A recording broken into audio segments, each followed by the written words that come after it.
चंदन अपने माँ बाप का इकलौता बेटा था। कोई बात मुंह से निकलते ही पूरी हो जाती थी। उसका पढ़ाई में बिल्कुल भी मन नहीं लगता था। उसको बचपन से ही अपने घर के पीछे बने बगीचे में लगे पेड़ पौधों से बहुत प्यार था।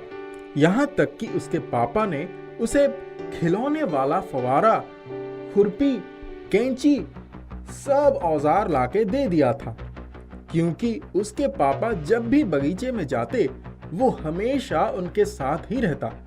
कभी कभी माँ कहती, बड़े होकर माली ही बनना है क्या? पढ़ने लिखने में तो मन लगता ही नहीं। वो मुस्कुरा देता। वो बगीचे में जाकर फूलों की टहनियों को बड़े प्यार से सहलाता और जब कोई नया फूल निकलता तो वो इतना खुश होता जैसे कोई नया खिलौना मिल गया हो। मम्मी पापा उसकी खुशी देखकर और भी खुश हो जाते। वो जैसे जैसे बड़ा होता गया उसका पेड़ पौधों के प्रति दिलचस्पी बढ़ता ही गया। अब वो 10वीं में पढ़ने लगा था। एक बार उसके पापा ऑफिस से आते समय रजनीगंधा का पौधा लगाने के लिए कुछ बल्ब ले आए थे, जिसको माली बुलाकर बगीचे में लगवा दिया। चंदन को बड़ी उत्सुकता थी कि ये कैसे पौधा बनेगा। वो रोज जाता और क्यारी में लगे पौधे देख आता। उस दिन रविवार था। जब वो सुबह उठा तो देखा कि पूरे बगीचे की क्यारी में नन्हे नन्हे पौधे निकल आए हैं। वो भागता हुआ घर में गया और मम्मी पापा दोनों का हाथ पकड़कर पौधे दिखाने ले गया। चंदन उस दिन पूरे समय बगीचे में ही बैठकर पौधों को देखता रहा कि कहीं कोई पंछी उन पर चोंच ना मारे। धीरे धीरे पौधे बड़े होने लगे। चंदन ही उन पौधों की देखभाल करता था। माली से कहकर समय पर खाद पानी डलवाता। एक दिन उसने देखा कि क्यारी में सफेद रंग की कलियां लगी हैं। उसने पास जाकर देखा तो उसकी खुशबू पूरी क्यारी में भरी हुई थी। उस दिन वो बहुत खुश था। उसके कमरे की खिड़की उसी तरफ खुलती थी जिधर बगीचे की क्यारी में रजनीगंधा के पौधे लगे थे। रात में जब वो पढ़ रहा था तो लगभग 2 बजे तेज रोशनी की चकाचौंध से उसकी नजर बगीचे में गई। उसने देखा कि क्यारी के बगीचे में एक बहुत खूबसूरत फूल खिल गया था और बाकी फूल भी खिल गए थे। उससे रहा नहीं गया। उसने धीरे से खिड़की का एक पल्ला खोला। वहां उसने जो कुछ देखा वो हैरान कर देने वाली बात था। क्यारी में सुंदर वस्त्रों में सजी 2 परियां रजनीगंधा के फूलों को अपने हाथों में लेकर सहला रही थी। वो फूलों को तोड़कर नीचे ही सजा रही थी और तभी एक परी ने ताली बजाई और वहां सारे वाद्य यंत्र सज गए। बीच में एक कालीन बिछ गया। उसी वक्त एक प्रकाश पुंज उभरा और बीच वाले फूलों से एक अद्भुत सुनहरे रंग की परी निकलकर क्यारी में प्रकट हो गई। उसको देखते ही सब परियां उसकी तरफ घूम गई। सभी परियों ने मिलकर बगीचे में खूब नाच गाना किया। दूसरी परी ने ताली बजाई और ढेरों व्यंजन की खुशबू चारों तरफ फैल गई। सबने खूब मजे से खाया। जैसे ही सुबह की पहली किरण ने धरती को स्पर्श किया, अचानक सुनहरी परी बीच वाले फूलों में समा गई और बाकी परियां आकाश की तरफ चल दी। ऐसा लग रहा था कि वहां कुछ भी था ही नहीं। चंदन को लगा कि वो कोई खूबसूरत सपना देख रहा है। वो बहुत रात से जाग रहा था, इसीलिए उसे नींद आ गई। वो देर तक सोता रहा। जब उसकी माँ ने उसे जगाया तो हड़बड़ाकर आंखें खोलते हुए उठा। उसने कहा, माँ, आज रात तुम मेरे पास सोना, तुम्हें कुछ दिखाना है। ये कहते कहते ही वो झट से तैयार हुआ और फटाफट नाश्ता करके स्कूल चला गया। स्कूल में भी बार बार उसका ध्यान रात की घटनाओं पर चला जाता। उस दिन रात में उसकी माँ उसके पास ही सोई।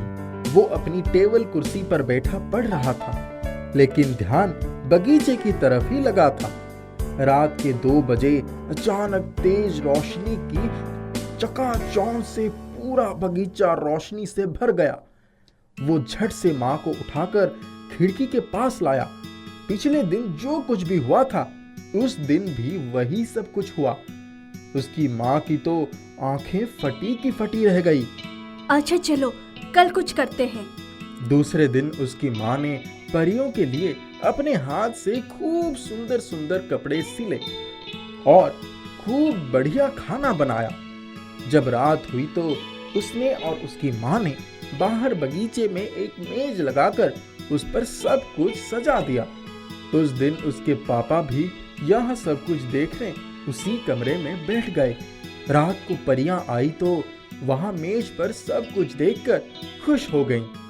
सबने कपड़े पहन लिए और खाना भी खा लिया। फिर इधर उधर देखने लगी।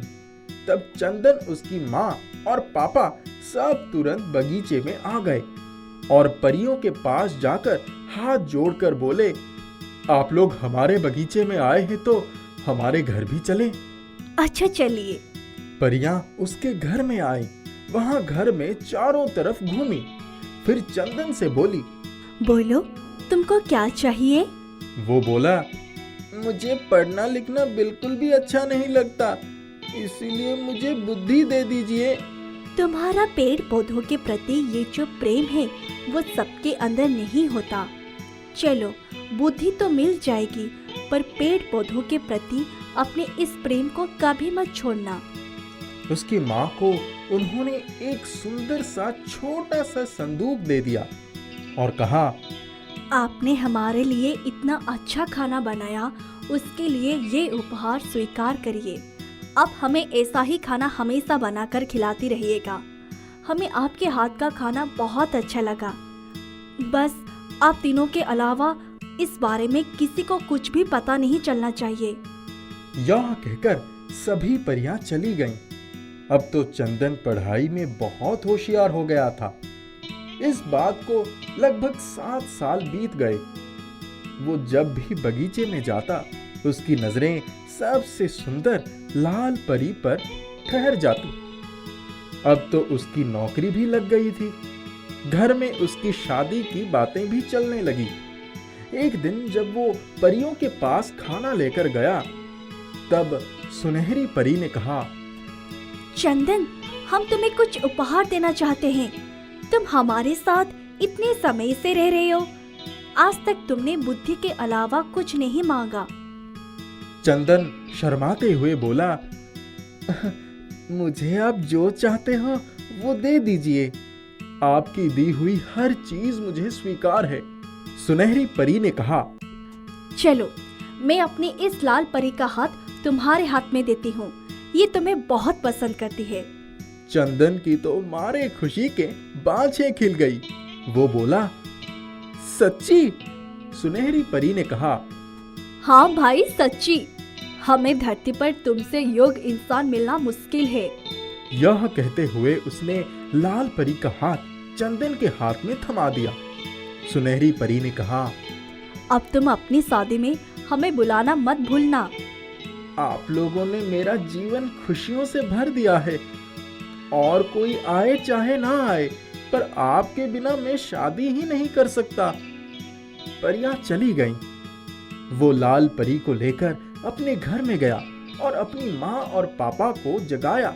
फिर बोला, माँ देखो, मैं किसको लाया हूँ। उसकी माँ ने जैसे ही लाल परी को देखा, हैरान रह गई और बोली, ये यहाँ कैसे? चंदन ने कहा, माँ अब से ये हमारे पास ही रहेगी। परी ने कहा है मैं इससे शादी कर लूं। मैं भी इसको बहुत सालों से चाहता हूँ। दूसरे हफ्ते ही उसकी शादी लाल परी के साथ हो गई। सुनहरी परी आशीर्वाद देने आई और जादू की छड़ी घुमाई। उनका घर महल बन गया, सारी सुविधाओं से भर गया। सब लोग खुशी खुशी रहने लगे।